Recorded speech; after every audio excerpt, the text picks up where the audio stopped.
তো আগের এপিসোডে আমরা দেখেছিলাম চাংশিং সবগুলো হেভেনলি ট্যাবলেটসকে একসাথে মার্জ করে কম্প্রেস করে ফেলেছিল, যার ফলে সে জানতে পারে এটা আসলে তারাদের একটা ম্যাপ। আর এইভাবেই সে 18তম স্টোন ট্যাবলেটের মিস্ট্রি সলভ করে গ্রেট ডাও অর্জন করেছিল। এই গ্রেট ডাওয়ের ট্রেজার পাওয়ার পর চাংশিং ভয়ঙ্কর রকম পাওয়ারফুল হয়ে উঠতে পারত। পৃথিবীর অসংখ্য ডিভাইন অ্যাবিলিটিজ আর বিভিন্ন টেকনিকের মধ্যে লুকিয়েছিল, কিন্তু চাংশিং সেই পাওয়ার নিজের দখলে রাখেনি, বরং সেই গ্রেট ডাওকে শ্যাটার করে সবার মধ্যে ভাগ করে দেয়। আর ঠিক সেই কারণেই চাংশিং সবার হিরো হয়ে উঠেছিল। সে নিজের অপরচুনিটি, নিজের ট্রেজার সব কিছু সবার সাথে শেয়ার করেছিল।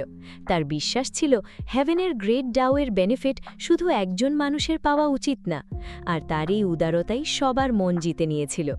এবার সামনে এগোলে এপিসোডের শুরুতেই আমরা চাংশিংকে দেখতে পাই। সে নিজের ডিসাইপলসদের জন্য চালের ক্ষীর তৈরি করে রেখে দিয়েছিল, সাথে একটা নোটও রেখে গিয়েছিল।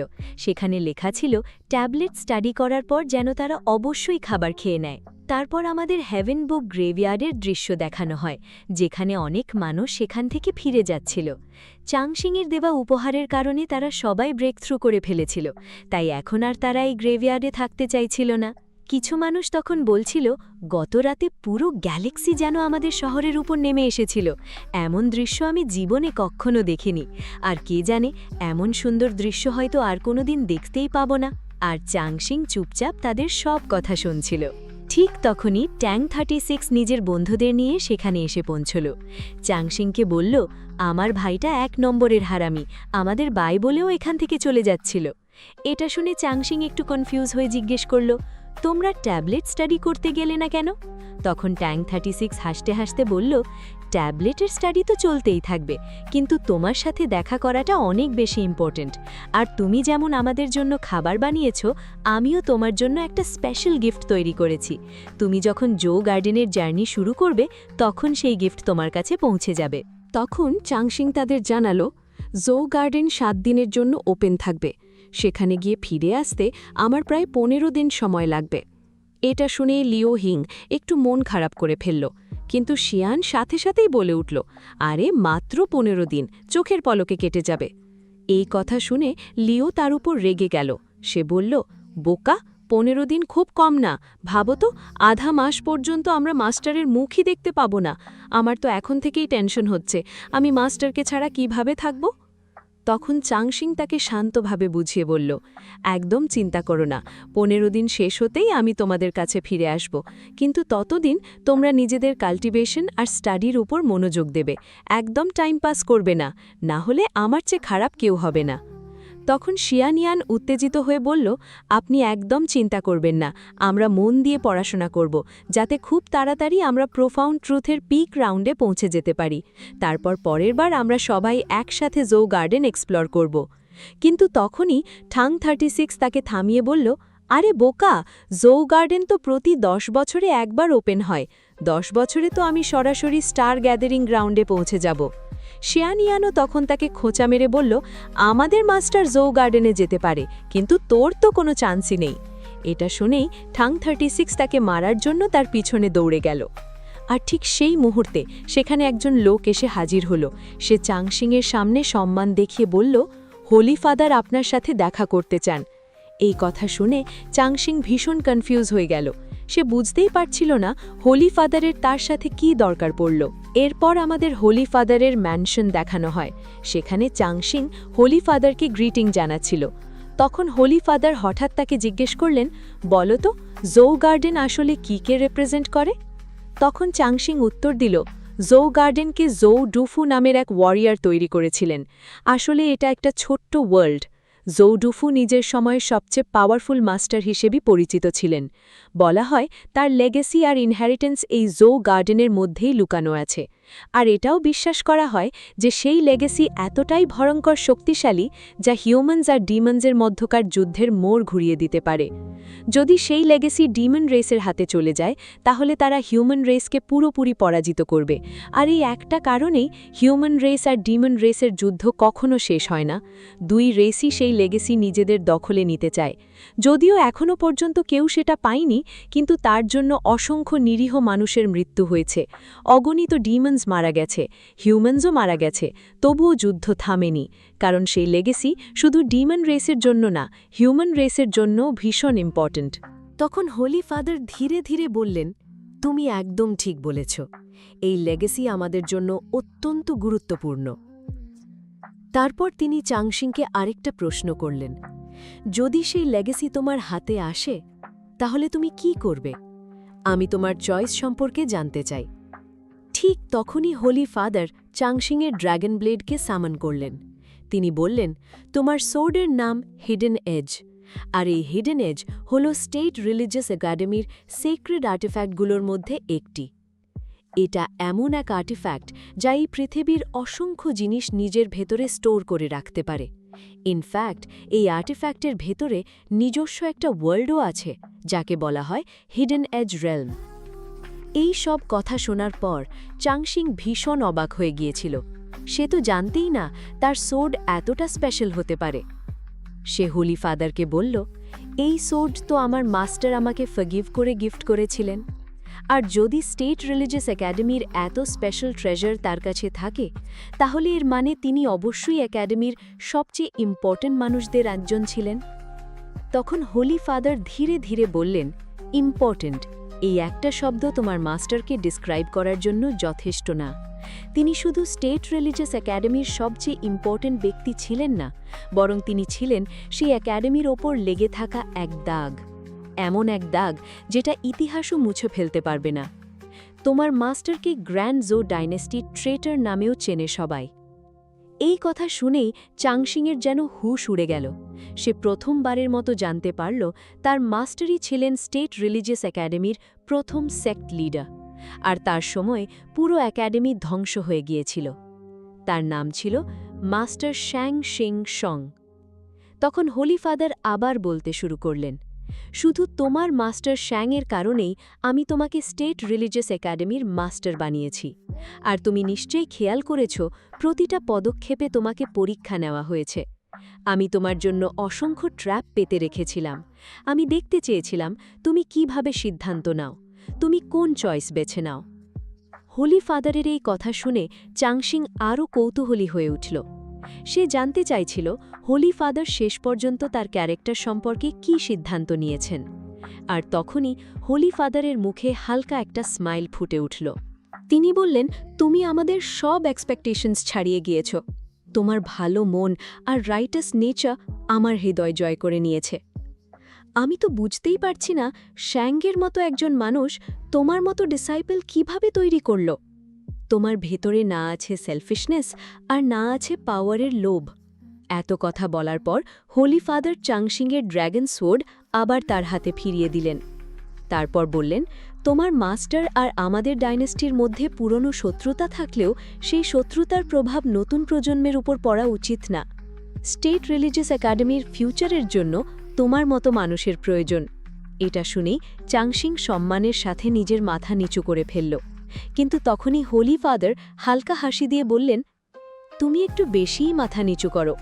আজকের পর থেকে তোমার আর কারুর সামনে মাথা নিচু করার প্রয়োজন নেই, সে টিয়ানহাই এমপ্রেস হোক কিংবা অন্য কেউ। তোমার মাথা আর কারুর সামনে ঝুঁকবে না, কারণ তুমি স্টেট রিলিজিয়াস একাডেমির মাস্টার। তুমি এই একাডেমির ফিউচার। তাই কাউকে সম্মান দেখানোর জন্য নিজের মাথা নিচু করার দরকার নেই। আর ঠিক সেই দিনই পুরো গ্রেট জাও কন্টিনেন্টে এক হেভেনলি অর্ডার রিলিজ করা হলো। সেখানে ঘোষণা করা হয় চাংশিং হোলি ফাদারের নিচে সেকেন্ড র্যাঙ্কিং পেয়ে গেছে, অর্থাৎ পুরো কন্টিনেন্টে নাম্বার 1 থাকবে হোলি ফাদার আর নাম্বার 2 হবে চাংশিং। চাংশিং কোনো কিছু না করেই এমন একটা পজিশন ক্লেম করে ফেলেছিল যেটা পাওয়ার জন্য হাজার হাজার মানুষ ব্যর্থ হয়েছে। আর এই খবর ঝড়ের মতো পুরো কন্টিনেন্টে ছড়িয়ে পড়ে। এরপর সিন কাট হয়ে আমরা ড্র্যাগন শাংকে দেখতে পাই। সে চাংশিংকে নিয়ে ভীষণ চিন্তায় ছিল। বেচারি নিজেই নিজেকে বলছিল, কে জানে ওই চাংশিং বেঁচে আছে নাকি মারা গেছে, কিন্তু আমি কেন ওর জন্য এত চিন্তা করছি বুঝতে পারছি না।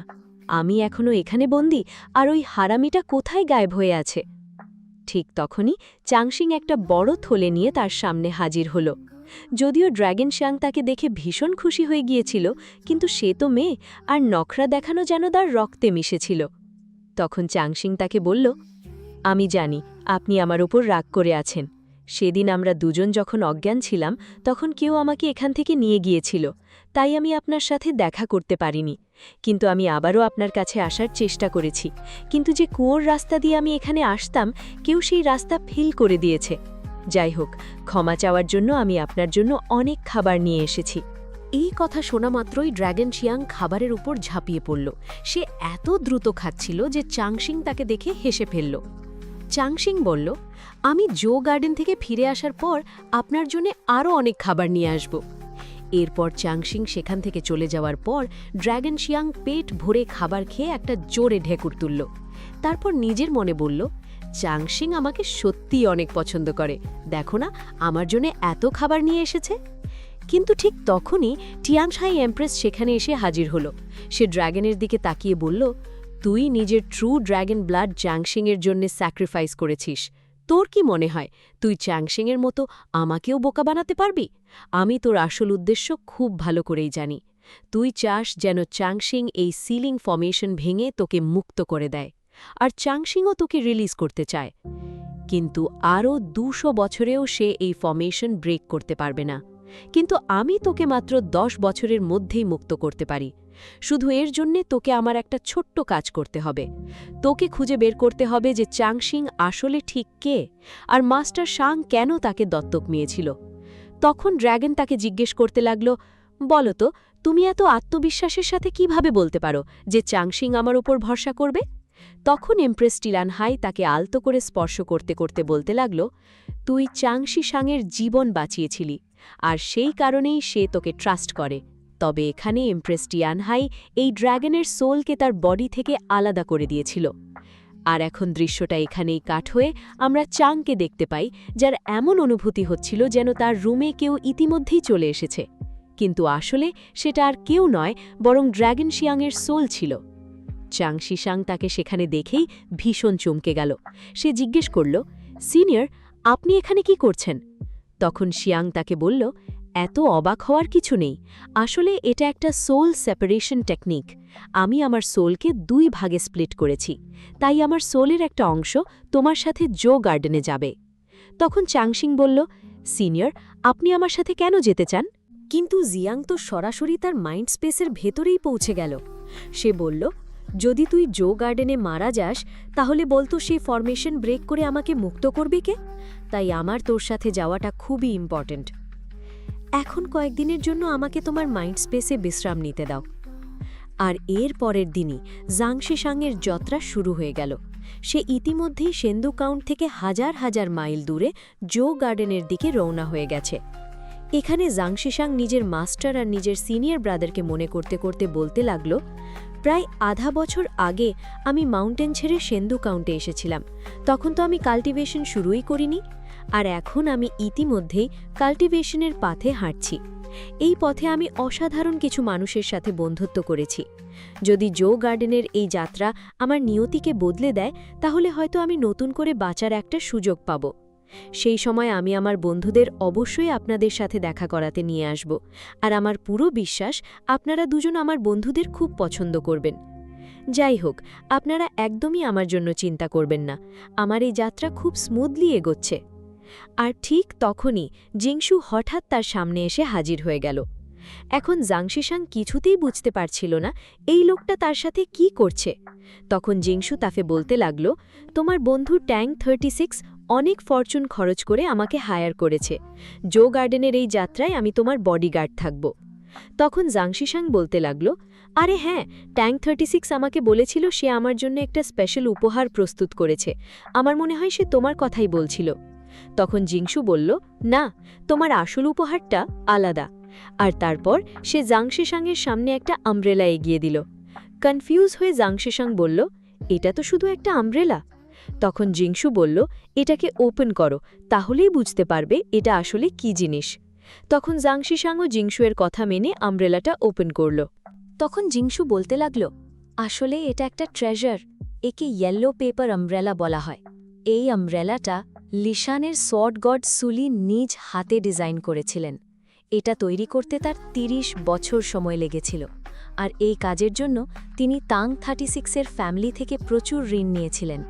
আর তখনই চাংশিং তাকে বলতে লাগল, এই আমব্রেলার কোর তো স্যানুয়েলিসান, আর এর ভেতরে 2 মাস ফরমেশনের রিডিরেক্ট করা ফোর্স রয়েছে।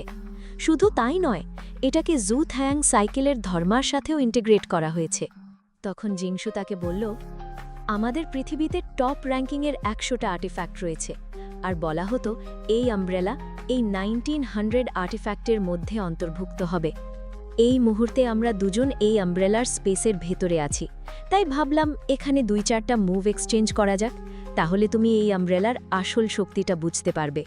আর এটা বলার সাথে সাথে জিংসু মুহূর্তের মধ্যে অনেকগুলো ব্যাম্বু স্টিক ব্যবহার করে চাংশিংয়ের ওপর আক্রমণ শুরু করে দিল। তখন চাংশিং ওই ইয়েলো পেপার আমব্রেলা ব্যবহার করে তার অ্যাট্যাক কাউন্টার করা শুরু করল।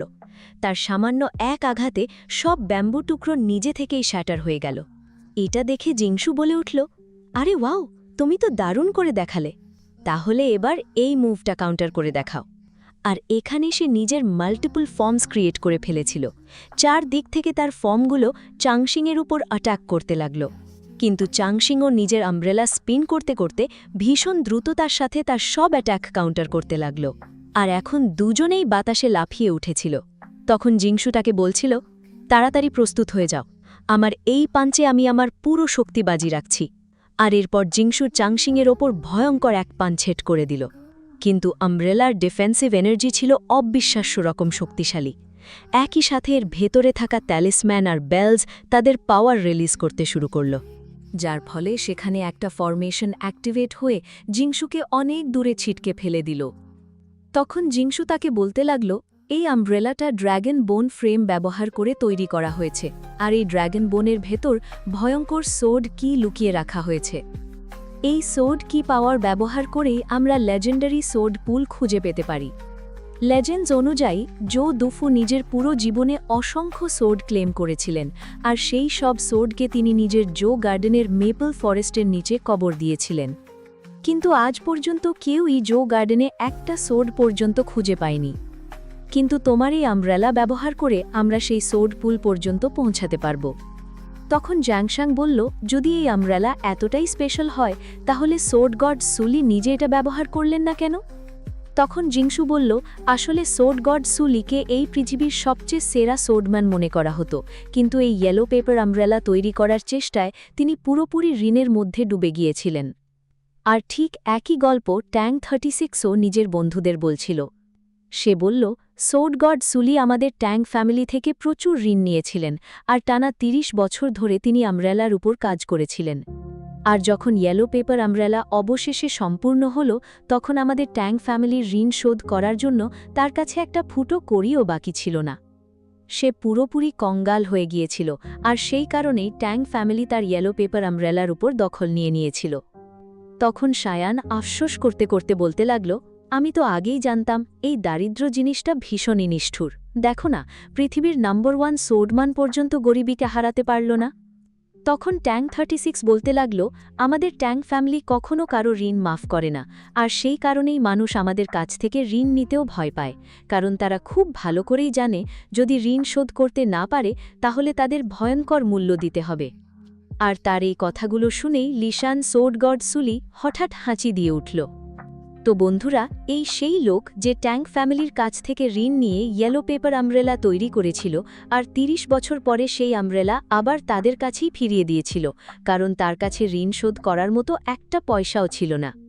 আর বর্তমানে এই কঙ্গাল সোড গড ডিমন্সের সাথে ফাইট করছে। এখন এখানেই দৃশ্যটা কাট হয়ে আমরা চ্যাংয়ের ক্যারেজকে দেখতে পাই, যা ভীষণ দ্রুত গতিতে জো গার্ডেনের দিকে এগিয়ে চলেছিল।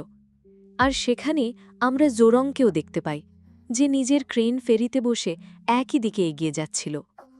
আর এখন আমাদের হ্যাং সিটির দৃশ্য দেখানো হলো। এটাই সেই সিটি যেখান থেকে জো গার্ডেন ওপেন করা হবে। যে ব্যক্তি চ্যাংশিংকে এখানে পৌঁছে দিতে এসেছিল সে বলতে লাগল, এখানেই আমাদের জার্নি শেষ হলো। আমি প্রার্থনা করব আপনারা সবাই জো গার্ডেন থেকে বিজয় নিয়ে ফিরে আসুন। আর তাদের হ্যাংকো সিটিতে নামিয়ে দেওয়ার পর ক্যারেজ সেখান থেকে ফিরে গেল। আজ হ্যাং সিটিতে বৃষ্টি হচ্ছিল, তাই সবাই আমব্রেলা নিয়ে হাঁটছিল। আর ঠিক তখনই চ্যাংশিশাংয়ের চোখ পড়ল উইশিং ট্রিয়ের উপর। বন্ধুরা, কিছু কিছু সাক্ষাৎ এমন হয় যেগুলোকে আমরা যতই আটকানোর চেষ্টা করি না কেন সেগুলো হয়েই যায়। আর আজ ঠিক তেমনই এক অনিচ্ছাকৃত আর সম্পূর্ণ আনএক্সপেক্টেড সাক্ষাৎ হতে চলেছে এই উইশিং ট্রিয়ের সামনে। এমনই এক সাক্ষাৎ ছিল চ্যাংশি শ্যাং আর জোরংয়ের। তারা দুজনেই অজান্তে একই উইশিং ট্রিকে অবজার্ভ করতে করতে একে অপরের সামনে এসে পড়ল। আসলে সেই উইশিং ট্রিতে অসংখ্য মানুষ নিজেদের উইশেস বেঁধে রেখেছিল, তাই তারা দুজনে সবার জন্য প্রার্থনা করছিল যেন সবার উইশেস পূরণ হয়, কারো স্বপ্ন যেন অসম্পূর্ণ না থাকে।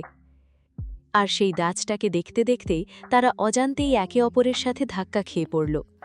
তাদের দুটো আমব্রেলা একে অপরের সাথে ধাক্কা লাগতেই তারা তাড়াতাড়ি একে অপরের কাছে ক্ষমা চাইল। আর তারা দুজনেই একে অপরকে দেখে খুব মিষ্টি একটা স্মাইল করছিল।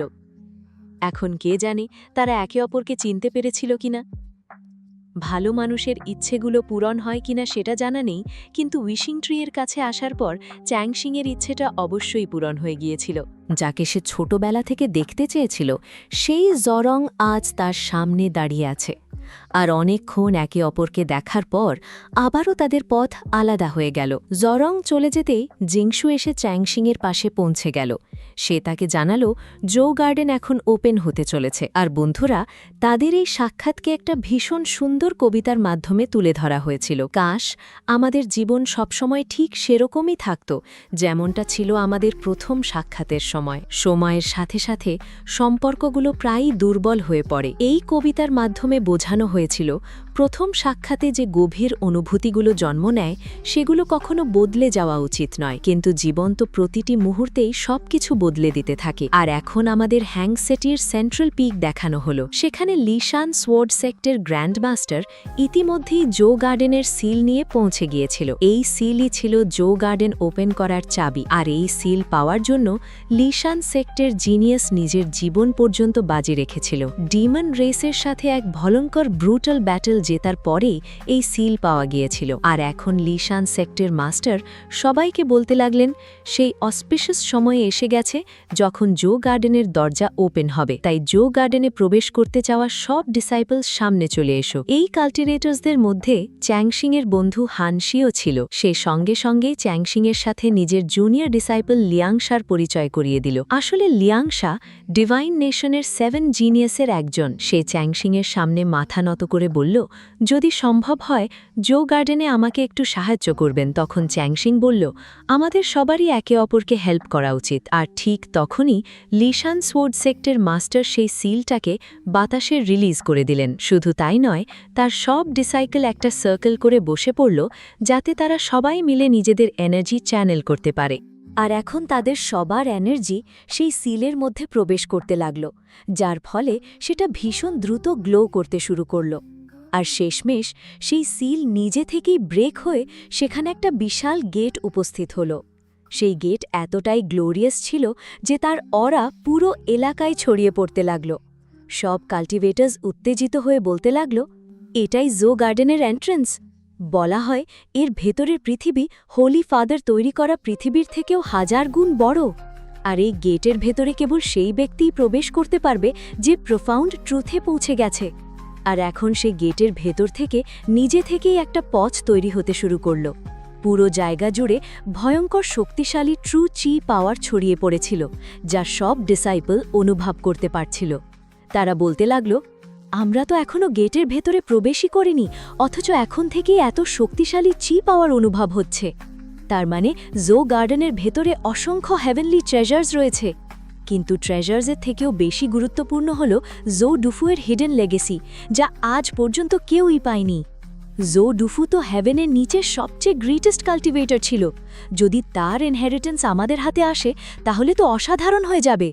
সেই ট্রেজার পাওয়া মানেই হবে হেভেন পাঠানোর সবচেয়ে মহান অপরচুনিটি। তখন মাস্টার মেলেশা সবাইকে বলতে লাগলেন, জো গার্ডেন মোট 7 দিন পর্যন্ত ওপেন থাকবে। 7 দিন পূর্ণ হওয়ার সাথে সাথে এটা নিজে থেকেই ক্লোজ হয়ে যাবে। তাই সেখান থেকে বের হওয়ার জন্য তোমাদের সবাইকে এই গ্রে লাইন টোকেন ব্যবহার করতে হবে। যদি তোমরা সেটা করতে না পারো তাহলে জো গার্ডেনের স্পেস টাইমের কেয়টেড এনার্জি তোমাদের ধ্বংস করে দেবে। তাই সঠিক সময় নিজেদের গ্রে টোকেন ব্যবহার করবে।